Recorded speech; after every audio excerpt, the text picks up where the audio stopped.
Right. We are recording. All right. I'd like to welcome everyone. Thank you so much for coming. We are going to be sharing the Grad Student How-To series, Steps to Your Graduate Degree. And I just first want to introduce a few of the COGS staff members who are here, both in student support and from grad admissions. So actually all the people are hidden, so I'm going to do my best to remember. And if anyone is here that came after, let me know. So first, Michael Decker is the director of grad student support programs. And so he is here and we'll be monitoring the chat. So I'll talk more about that in a moment. And then Taylor Brady, they currently work in grad admissions and marketing and communication, but just transitioned out of the position in the COGS office that handles all the forms and a lot of the steps that we're going to be talking about. So they are here as an excellent resource today to help fill in the blanks that I am not as aware of. And then we also have Jan D'Amico, who is the new Taylor in the COGS office. And so Jan will be, she is brand new to the position. So today she's listening, and in the next weeks and months, she will be your good resource for questions and for getting through all of these steps. And then we also have Jay here from grad admissions to fill in any blanks and just to gain information. So thank you to the COGS staff who are here. Are there any other COGS staff who showed up after I was looking? Nope. Okay, awesome. So this presentation, I'm gonna mostly myself and Taylor and anyone else who needs to chime in from COGS, but I'm going to go through the slides, the steps, show you some resources and forms. If you have questions, feel free to put them in the chat, because we had over 70 folks who registered for this. I know we have 30 something here right now, but because it's such a large number of people, let's save most of the questions for the end. If there's anything urgent, Michael can unmute and just ask your question. But many of them will hopefully be answered within the presentation. But we will save some time at the end for your questions and make sure you know who the resources are if your questions are more situation specific.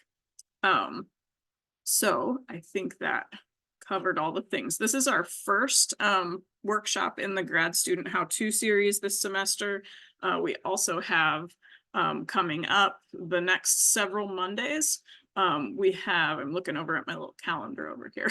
We've got how to apply for GPSA travel and publishing awards, how to format your thesis or dissertation, how to complete your study plan and check your degree audit, and how to fund your graduate education, which is mostly for undergraduate prospective students, but there may be some valuable information for some of our current students as well. So let's get started. All right, and I'm going to be clicking on some stuff, so please bear with me if my screen sharing gets a little crazy. I want to try to share a lot of resources with you. Okay, so the purpose of this presentation, I didn't really introduce myself. I should do that. So my name is Amanda Palmer. I'm the graduate assistant for the College of Graduate Studies. I've been in this position since 2020, so I've got some experience here.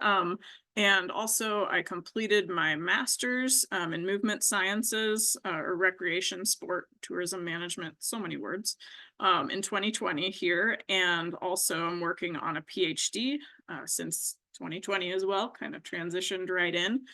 So I've filled out many forms and done a lot of these steps. And so I have personal experience with them, though not with the end pieces of dissertation and graduation. That'll be very exciting when I can say that.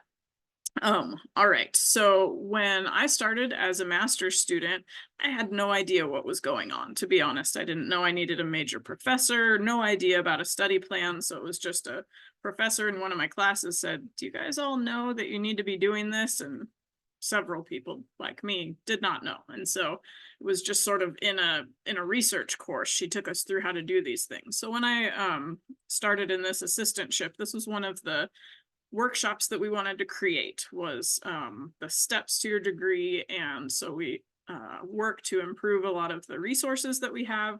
And so a lot of the, from my perspective, a lot of the purpose of what we'll be doing is showing you there are so many resources on the website and where you can find them. And also, oops, I did forget to open one thing. I want to, oh, hang on. Sorry, this is one of those times to bear with me. I am still sharing my whole screen, right? You see steps to your doctoral degree right now? Yeah, okay. Hang on one second. Sorry, show bookmarks bar. I just need to go to Canvas. I want to show you guys real quick before we get started. Please let me sign in without Duo.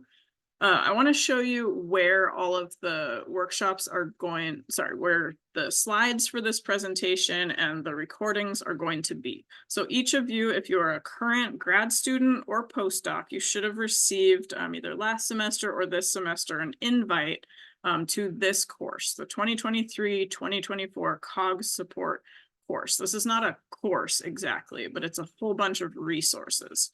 So I'm going to go over this super fast because we've got a lot of content. But in this COGS course, give those air quotes again, all these steps are here that we're going to talk about today. Those forms, some of the links might need a little bit of updating, but also we're going to have the spring workshops and COGS events. This is where recordings will also be posted. This is one of our very first recorded workshops, and so we don't have any yet. But if you go down to this one, fall workshops, we've got all the workshops recordings, and I'm just doing this to show you that we have all these videos of the workshops. This semester, we're going to have it be links to YouTube videos of these recordings, but just so you know, if you have not received an invite to the COGS course, please feel free to send Michael a private message in the chat, and he can take down your email or name and get that sent out to you if you're a current student. Okay, so we're going to talk about the steps along the way that COGS specifically requires from you. There may be some other steps, or there will be other steps that your department requires. But these are the things that that may get lost in the process if we don't talk about them now. So we'll talk about choosing your major professor, creating your study plan, and like I said, forms and resources. Okay, so these are the steps we'll talk about. Some of these are for doctoral students, only a couple of them, but one thing I want to emphasize is to focus on one step at a time. Look at where you specifically are at in the process and focus on that. We do have some of these guides that also have these steps. I'm just going to click on some of these forms to show you. And I'm actually proud of this. I created these little forms. They're got the cute little pictures. But these PDF forms, and again, you can get these slides in the Canvas course after. But I just want to show you all these links that are available, and these are all on the COGS website. Okay, so the first step in the process, and I'm going to be pausing after each slide to ask Taylor or any other COGS staff if I've missed anything that we're talking about. But the first step in the process is the appointment of your major professor, and over time, the appointment of your committee. For each of these slides, we'll talk about timing and any forms that are necessary and resources along the way. So timing wise for your major professor, this needs to be within the first year of your program. For your committee, that can vary more. You need to consult with your major professor on when you appoint your committee. And also, sorry, there are, so I believe Taylor has said that there are a little bit more hard and fast deadlines with when in terms of the steps. So Taylor, can you clarify a little bit the timing for the committee appointment? Yeah, so we don't exactly have like super hard deadlines as far as committee appointment goes. Major professor appointment is probably like the primary thing you need to focus on when, like, after you're admitted and after your first semester of graduate school. You have to appoint your major professor by filling out a very specific form called your major professor appointment form. And then you need to send that to COGS so that we can process this form. If we don't have this form, you don't have a major professor, you can't submit a study plan, you can't submit anything. So getting this done is like the best sort of first step. You can send in more than one of these, right? So say that you pretty immediately identify who you want your major professor to be. Send us this form, work on your committee later. Your committee, I would say, like well before you like apply to graduate, well before your last semester, it needs to be, pretty cemented. It differs a little bit for doctoral students. So before you do your prelims, whatever that means for you and your department, you need to have your committee appointed. Thesis students don't have prelims, but as soon as you can let us know what your committee is, the better. We don't need to know when we know your major professor, but yeah, sooner the better always. Yeah, just well before your last semester. You can also make changes on this form. So say you're working with a major professor and then they leave the university, you need to re-identify a new major professor and submit the form again. Every time you make any change to your committee, you'll need to resubmit this form. But it's typically processed, within a week of us getting it. So yeah. Perfect. Thank you, Taylor. Yeah. And again, I showed the link to it, which also has the guide on the second page that should answer a lot of your questions about timing. But again, in terms of your committee, talking with your major professor about who's going to be on it, that's critical. That's very important for determining who that will be, who will be most likely to support you. My major professor has been on so many committees that she can say, this person is really excellent at responding rapidly. If you've got a committee with folks who have a really hard time responding to the things you submit, that can make things really challenging at the end of your program. I do just want to chime in here one more time to say, I didn't mention this. If you're a non-thesis master's student, you might not have a committee. Okay, it's okay to just have a major professor if you're a non-thesis student. There are a few departments, say theater, for example, most of those students all of them actually are non-thesis students. But say your emphasis is dramaturgy, your major professor might just be, the head of the department, and you might have someone on your committee whose focus is dramaturgy, right? So it's okay to have a committee if you're non-thesis, but it's not at all necessary or required.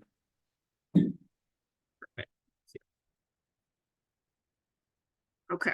The second thing that we're going to talk about is creating your study plan. So you have your major professor, and that is critical. As Taylor said, you need to have your major professor prior to creating a study plan. For master's students, this must be done by the end of your first year.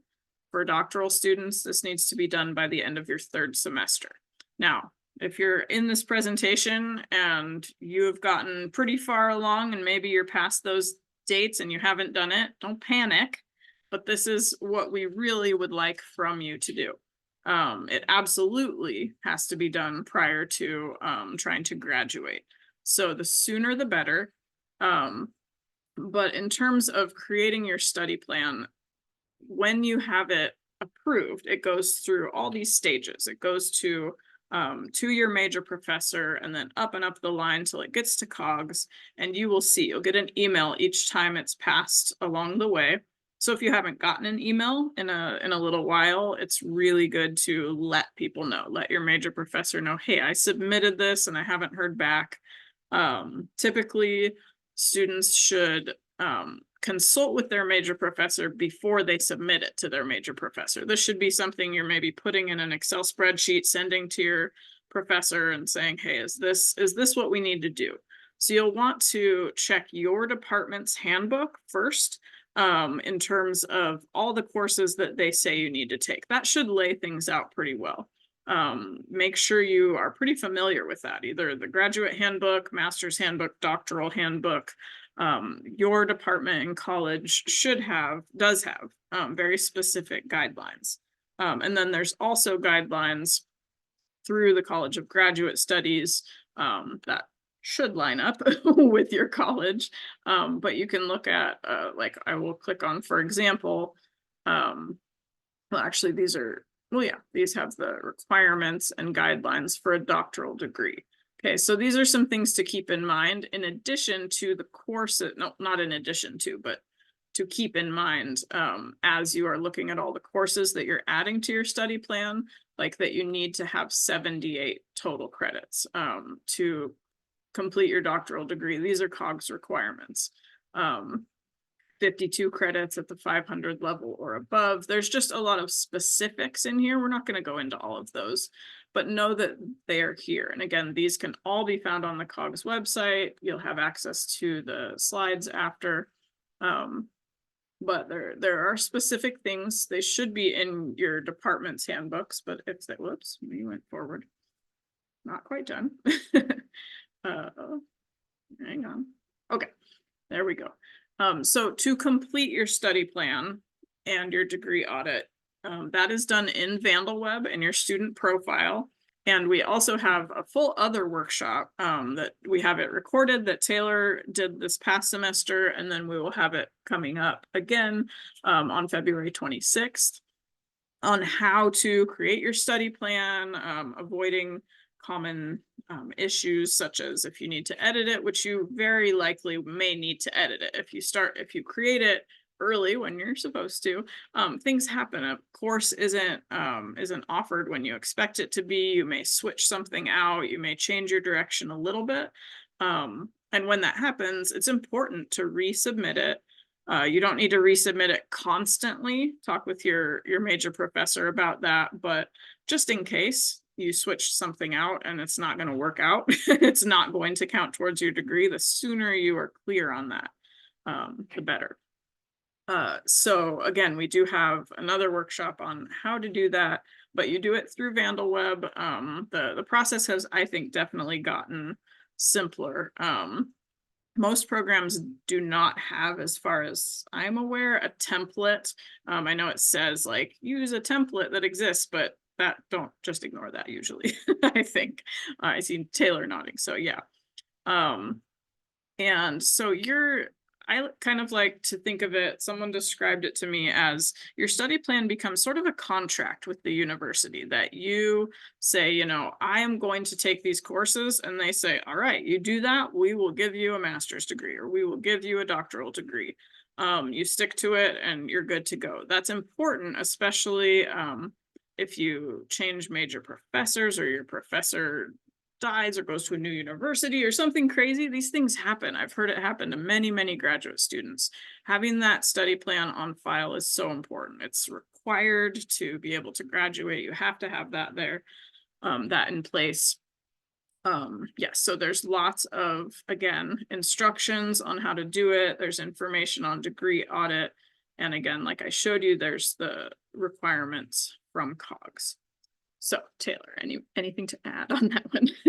Yeah, I think the only thing I really want to add at this point, without like overwhelming people with study plan details, is how absolutely essential it is that you do this on time. It's not exactly ever too early to do it. You could do it your first semester if you want. You could do it right after your first semester if you want. The big why is that it will save you money, right, if you do this earlier, because you have to apply to graduate, right? You need your study plan on file. It needs to be approved by everyone before Banner will allow you to submit an application to graduate, right? If you wait until your last semester to submit your study plan, you might miss that early bird discount for applying to graduate, right? So say you submit your study plan, a few days before that application to graduate deadline, it might not get through the system, and you might end up getting charged $60 to apply to graduate rather than $25 to apply to graduate. So the sooner the better with getting your study plan approved is super. And the sort of steps that Amanda was talking about, once you submit it, it goes to your major professor, then your department, then to COGS, then to the registrar's office. If it's sent back to you or rejected at any point in that process, we leave a note telling you exactly what to change. But if you have questions, please reach out to us. If you don't know where your study plan is in that sort of queue, right? You can also reach out to COGS. We have access to see whose queue it's in. So we can let you know, hey, it's stuck in your your department's queue. You might want to push on them a little bit to make a decision on your study plan. So yeah, don't hesitate to email us if you have questions about that. Thank you. And it can also save you money if you think that you did everything, and then you're like, oh man, I need to take 3 more credits because I didn't I didn't realize that this was part of Absolutely. it. Yeah. So you don't want to get stuck at the end and have another class that you need to take. We see that a lot more than you think, right? So yeah, it's important to do it as soon as you can. Awesome. Thank you. And also, I just want to say I'm noticing that it's hard to talk about one step without talking about how it impacts all the other steps. So it's important when you're thinking about, okay, here's where I'm at in the process. The sooner you do that step, the better off you'll be later in the process. Like applying to graduate, that might be your step right now. And you're like, oh man, I wish I did my study plan, or it might feel very far off. But it might not be as far off as you think. So, okay. The next step for doctoral students, we're talking about the preliminary exam and advancement to candidacy. Now, I am in the College of Education. I have found that the preliminary exam is one of the most mysterious things that anyone has ever heard of. Because even within my Department of Movement Sciences, even within my major professor, what the preliminary or qualifying exam, the advancement to candidacy, what that is different between students of my major professor, certainly within departments, within majors. So that is essential to have a conversation with your major professor about what that can look like. It may be oral, written, or oral or written or both. It may be a presentation, it may be a portfolio of work, it may be papers that you publish, could be all sorts of things. And the sooner you know about it, the sooner you can prepare. For me personally, I needed to present at national conferences and have something published, or I could have done a written exam. I chose the more networking ended. So I needed to start presenting at conferences my first semester of my doctoral program. And so that was super important to know that early on. And it may be in your graduate handbook. It may have it really clarified. It may be really uniform for your department or your college. So that's a good place to look first. But talking with your major professor, they also can show you examples. I mean, every grad student they've ever graduated, doctoral student, had to do this. And so they can give you samples, which is super helpful to show you what a product may need to look like. In terms of forms, I'm going to click on this so we can see the report of preliminary examination and advancement to candidacy. This is very important. So that your major professor returns this form. Some of these forms, most of these forms, you are very responsible for. This one, you're responsible for making sure your major professor returns it. So you bring or submit this. Things aren't always in person anymore, but make sure that this gets signed by the full committee. They should know how to fill this out, but it's very important to get that in. And in terms of, and I skipped over when, after your committee has been appointed and the majority of courses on your study plan are complete, but that timing is at the discretion of your program. Some people advance to candidacy earlier in the process than others. For me personally, I have to have my entire coursework, program of coursework complete. And then for my specific major professor, I cannot register for dissertation credits until I've advanced to candidacy, which makes me grumble because most people don't allow or don't require that, but I found. Anyway, so after your committee is appointed, but check with your major professor. I know I'm saying that a lot, check with your major professor, but it's critical.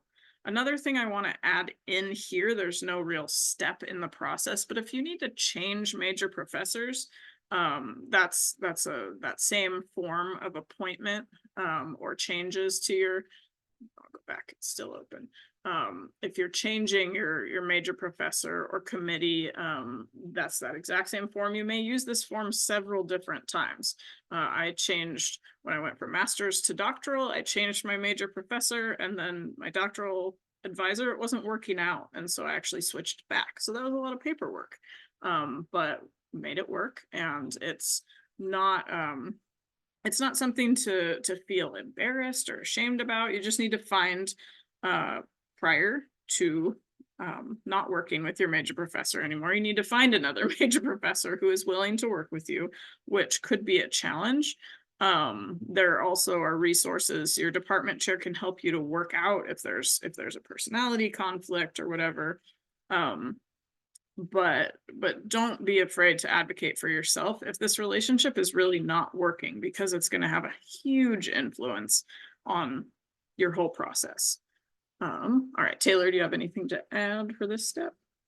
I think you mostly really covered it. I will just say a lot of students come to us and they're like, what should my prelim look like? COGS we can't answer that question for you. This is all department specific. So going to your department first, major professor first, that's good, because we don't have guidelines at our level. We just accept the form and process it once you give it to us. So yeah, as Amanda keeps saying, check with your major professor. Yeah. Yes, the air of mystery around the prelims is amazing to me. It seems universal in some departments and programs.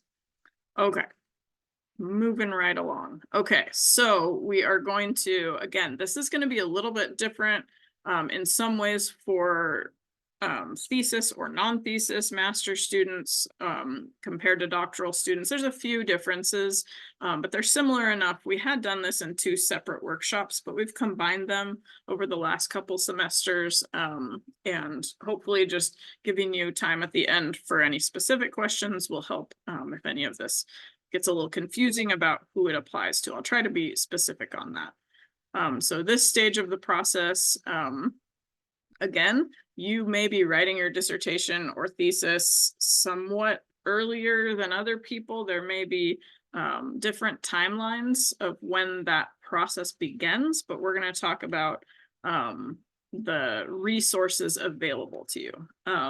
The dissertation or thesis can, again, similar to prelims, it can look very different in terms of content, and depending on your major, it could be very different. I mean, just think about the STEM majors, the creative writing or whatever, like it's going to be very different. You're going to have differences, but to submit it to COGS, there is a very specific template. And that template has formatting. It's got your spacing on the edges, the order of pages. It's very specific.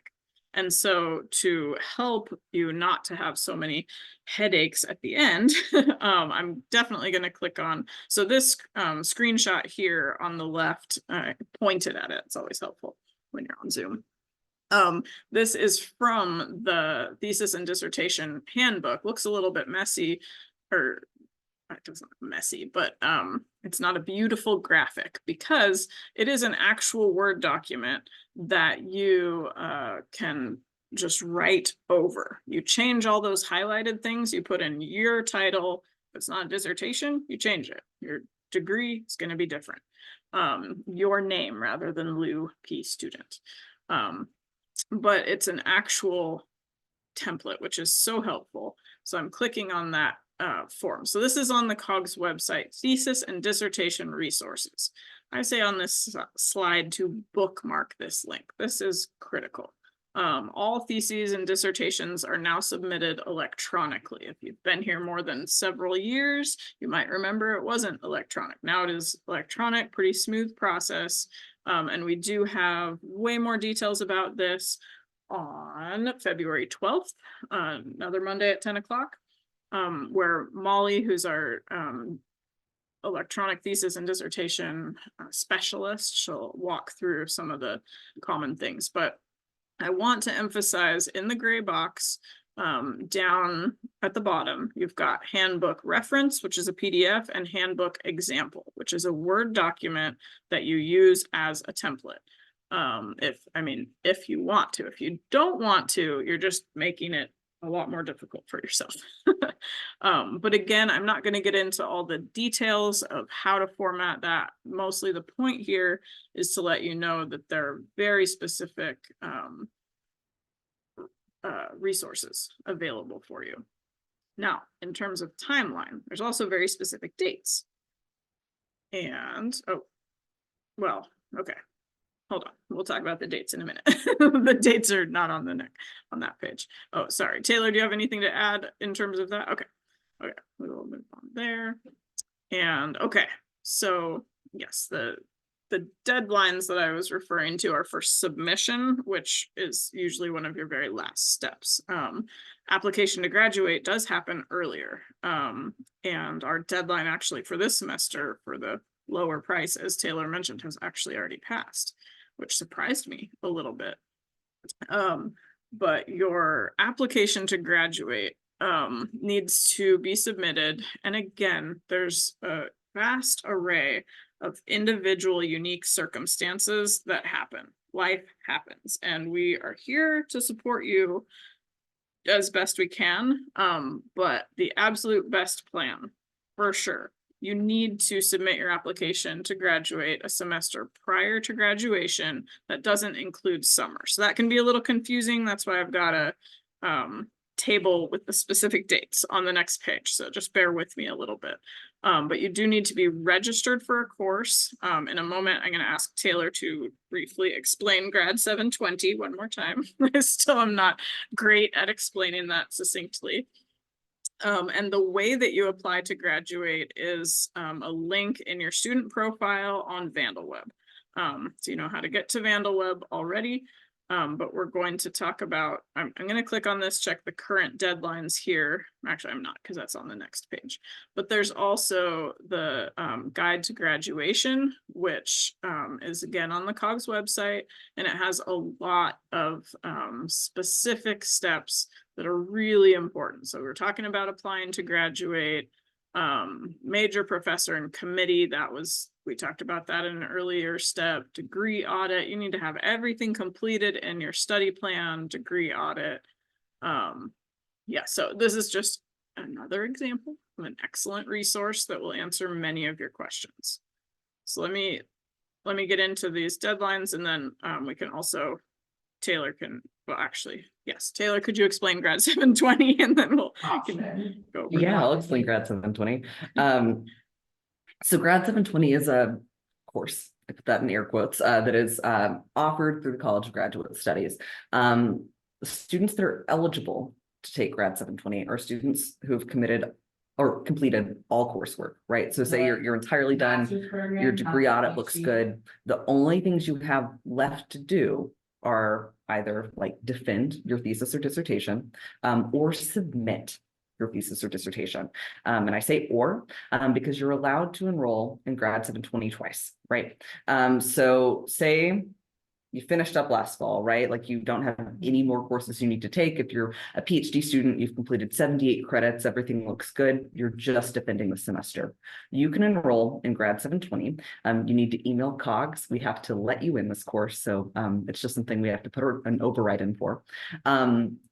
And the benefit of taking this is that it's much cheaper than enrolling in a credit, right? So if you take Grad 720 because you finished up with everything, the cost for that course, since it's 0 credits, is going to be about $140, which is, as you know, a lot better than taking a full credit. It's about a quarter cost of credit, actually.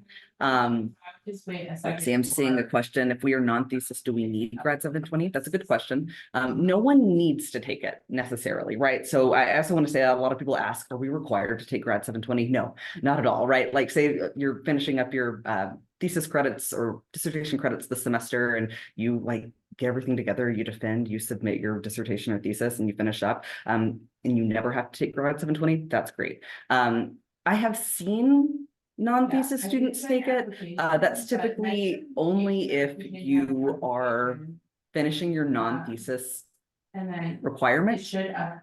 We don't see it a lot. We just mostly see thesis and non-thesis, or thesis and dissertation students take it. Yeah, so we need to let you into it. And yeah, so you're able to take this course twice. Say we let you in Grad 720 this spring semester. You're taking that, you defend the semester, but you still need, like, say, a little more time to submit your thesis, right, or dissertation. Since you have to be enrolled to graduate, you'd need to take Grad 720 again, right? Even in the summer. Say like you've defended, but you're like, I think I'm going to get everything finished by like July 1st. You need to enroll in Grad 720 over the summer as well. Yeah, if you've enrolled in this twice, you're not allowed to enroll in it again. So I've seen people absolutely max out and have to end up taking one thesis credit or one dissertation credit after taking Grad 720 twice. Yes.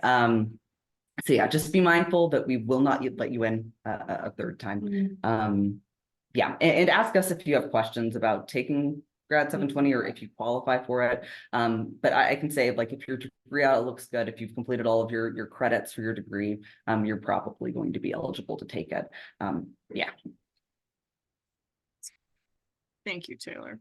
And I think it's important to remember there's a whole lot of humans who are able to help you with your specific situation. Your major professor, again, is going to be your best resource, but the folks in COGS have seen it all in terms of people trying to graduate and all the circumstances that come up. And so we can help you to know how your specific situation can best be handled for you financially, what you need to do, how you need to be registered, that kind of thing. So if you do your best to follow these steps, life can still happen.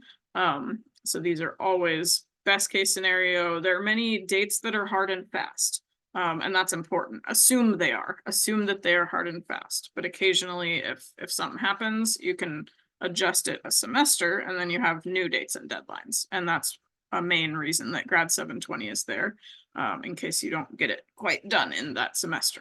So you shifted a semester without having a huge cost. So I would recommend with this big table when you're looking at the deadlines, and that's exactly where this link leads, the COGS deadlines. And this is new and updated, which is kind of exciting. So each of the steps now for applying to graduate have information about all the different steps on this little chart. Okay, so if you're looking at apply to or request to proceed, you can look up request, or you can do the little plus next to request to proceed and get more information. All right, but I would recommend zeroing in on your specific goal. Okay, I'd like to graduate this spring. And so January 24th, ooh, that just passed. So I don't get the $25 thing, but anyway, sorry, but just focus in on what you specifically need to do and use your resources. I'm not going to go into all these specifics. Hey, before we move on, you're muted still, Michael. Sorry. I think so. Sorry, Michael's trying to chime in with some questions, but I'm not hearing him.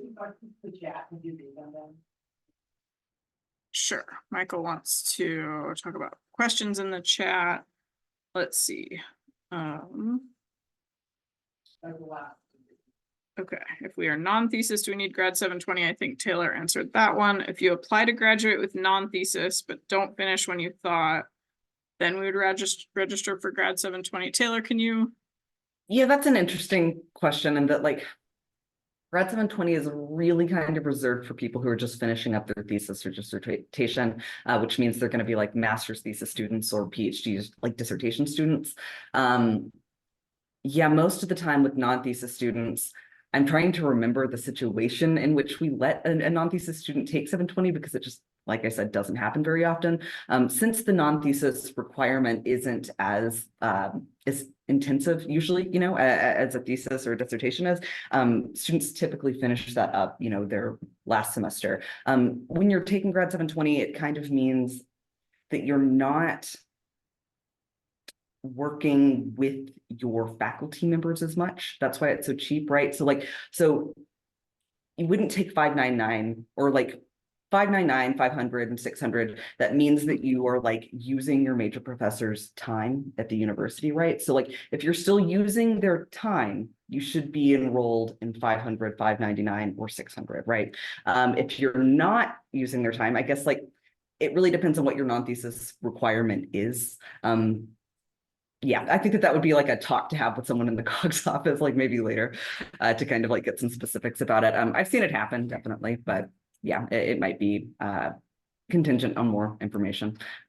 Yeah, but you do need to be registered to graduate. So yeah, I think it'd be possible though. And then I see another question about commencement, which I can go ahead and answer. Which is if I plan to graduate in summer 2024, can I participate in spring commencement since there isn't a summer commencement? Or do you have to have all requirements or the degree to participate in commencement? That's a great question, and one that we get a lot. You can participate in whichever commencement you want to participate in. So say you aren't graduating until the summer technically, or even next fall, and you really want to walk in the spring commencement for like my family will be in town. That's wonderful. You can walk in the spring commencement. You don't have to have everything completed. What you would do, so in VandalWeb in your student profile, where you go to apply to graduate, on that page, there's going to be another option. It's called applying for a ceremony walkthrough. So you would need to apply for a ceremony walkthrough. And on that, you would indicate like, I want to walk in the spring 2024 commencement. I plan on graduating during summer 2024.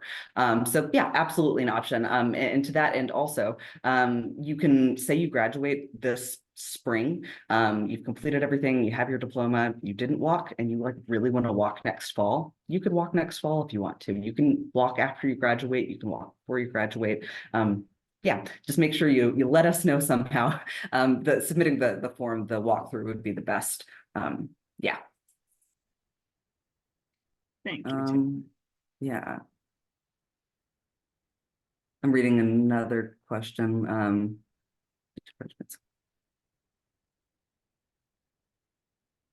Yes, so I think this one's just about applying to graduate.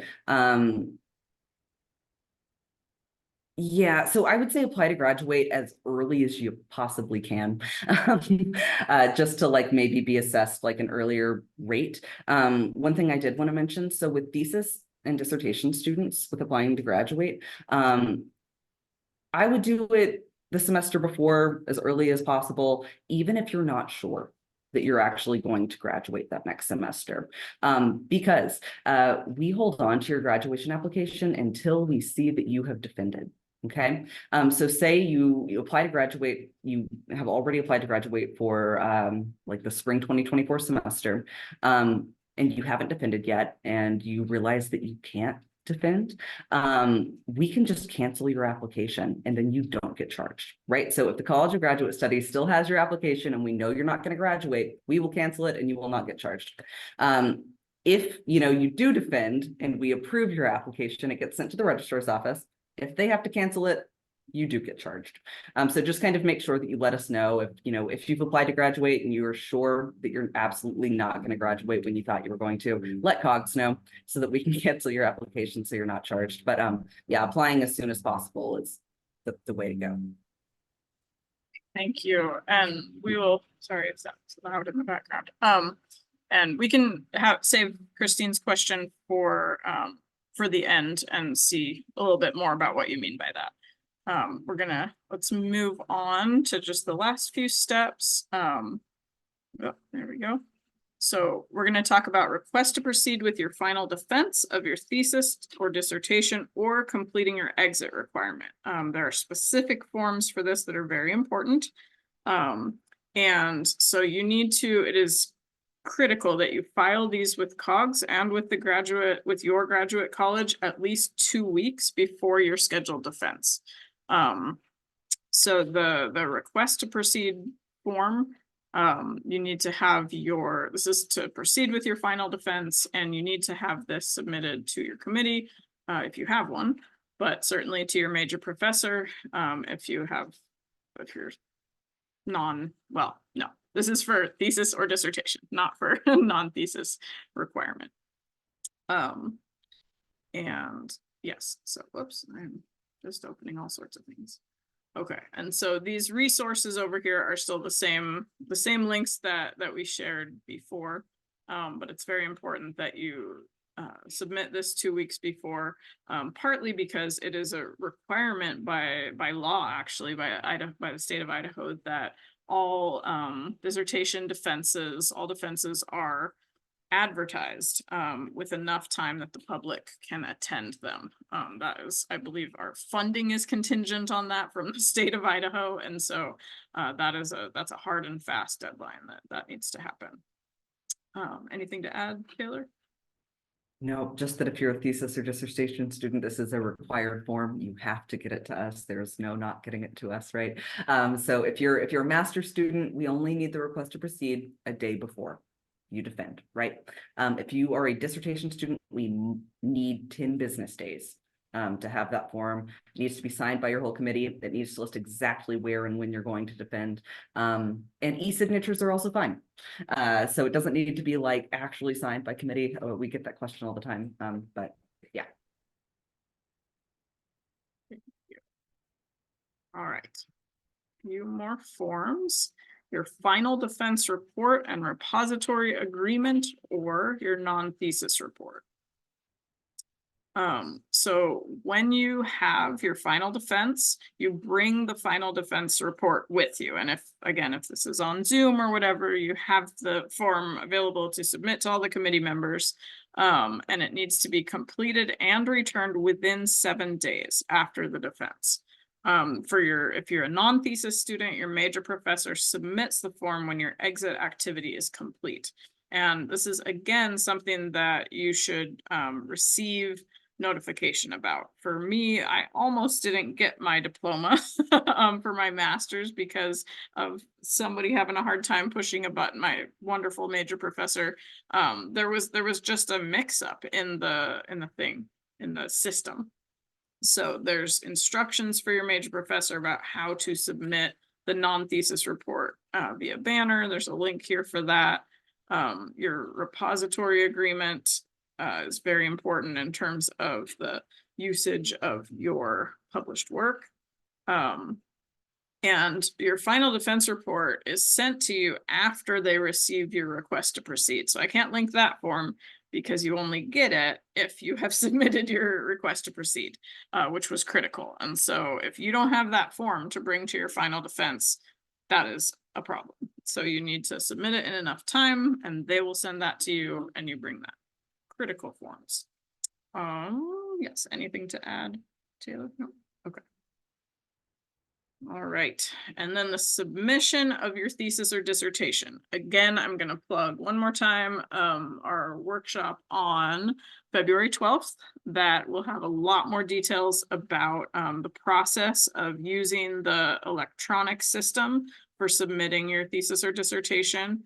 And again, those deadlines, there's all sorts of important deadlines for getting your thesis and dissertation submitted. And let me look at that one more time. Dates and deadlines, theses and dissertations. Okay, so putting your final version in ETD, that's what we're looking at. ETD, thesis or dissertation, electronic.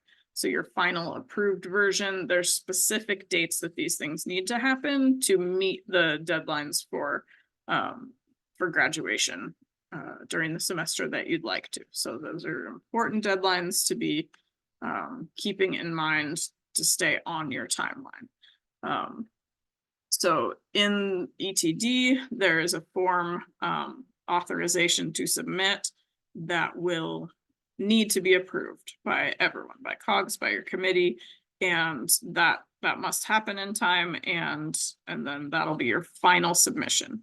One thing that I do want to say that Molly, the ETD advisor, that she emphasized is that starting the process of putting your document, your thesis or dissertation into the ETD, a lot of people are like, I need to wait until it's like perfect. I don't want anybody to see it if it's a draft. When you have a really solid draft, you can put that in. It will only go to Molly, the advisor, and she will see that. She'll be able to begin the process of communicating with you about formatting, about any issues that she sees right away. Do that early on. I mean, not super early on, but when you've got like a pretty solid draft, it does not need to be the final, all approved by everybody, no more edits situation. But if you are doing your, if you don't have the spacing, like on the left side, the margin needs to be larger so it can be bound. That's something that can really mess up tables and figures and page breaks and all sorts of stuff. So that's something she can help you to notice right at the beginning, again, using that template, the spacing is already there. There's sample tables that will work in your table of contents to populate that automatically. Just helps a lot with Word being as finicky as it can be for things that need to be as precise in some ways as a thesis or dissertation. So I do just want to say, timing wise, there's not a specific date to start that process, but when you've got a pretty good handle on it, and I know she shows some of the early steps. There's some information that you have to type in. Again, I haven't gone through this process personally. There's some information that you might be like, I don't know if I have that right away. You can reach out to her. She's happy to answer questions ahead of time rather than putting out fires after the fact. So if you're feeling like you're ready and you start going into the system and you're not sure how to answer a question or information to put in, just feel free to reach out to her, and she'll definitely help with that process. So be aware of the forms. Please come to that workshop if you have more questions or at that place. There's also a recording of last semester's workshop if you can't make that time or just want to look at it now. All right, anything, Taylor, down in there? Okay. And there we go. So I just want to let you know, on this slide and the next, there are multiple folks out there to help you. Again, Taylor is in admissions, in grad admissions now, but is still a resource, still around, still in the same building. But Jan D'Amico is our new grad student support coordinator. So Jan and Stephanie, and then Molly works remotely, but is sometimes in the office. They're all excellent resources for you, available via email, often available in person. And then myself and Michael are upstairs in Morrill Hall in 201, and you're welcome to stop by or set up an appointment. And so, yes, I just want to let you know, there's a lot of humans who are here to help and support in the process. All right, and then there's two different email addresses for COGS. COGS at UIdaho is your general email. If you've got questions just sort of about your situation, I'm not sure what to do. And then if you have specific forms that you're sending in, excuse me, the most efficient way to get them there is to send them to COGS-forms. Also available by phone or, as I said, in person.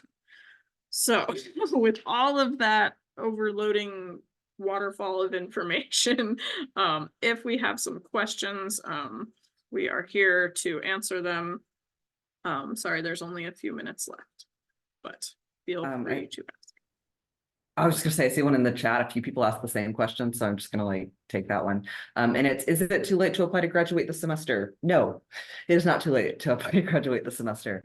We'd ask that you do it sooner rather than later, of course, but there's never like a hard deadline, right? Like I've seen people apply to graduate the last week in a semester for that semester. We ask that you don't do that, but that would even be fine. So yeah, it's going to be a little more expensive now. I think it's about $60 to apply, but yeah, not too late.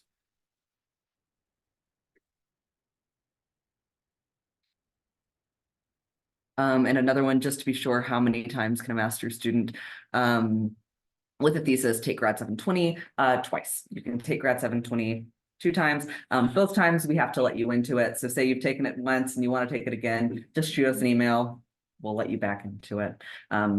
Yeah.